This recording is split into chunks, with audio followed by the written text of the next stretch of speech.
We're almost done with the jokes, so let's keep on going. Since na lumipat tayo ng location, may tatanong ako sa inyo.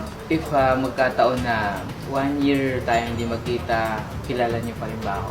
Oo naman. 5 years tayo hindi magkita, kilala niyo pa rin ba ako? Oh, Knock knock.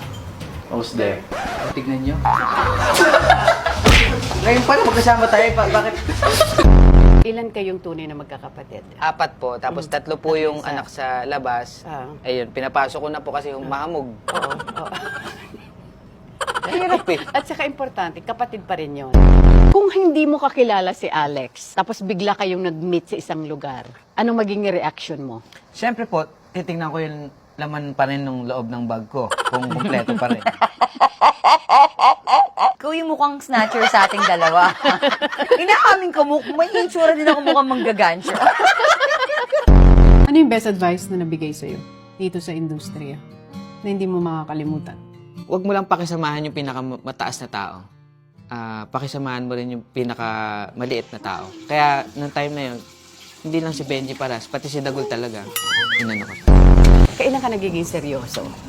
Pag tumatay po ako, siyempre, papatawa pa ba ako nun? Yun lang yung moment ko sa sarili ko. Kaya napapalda to.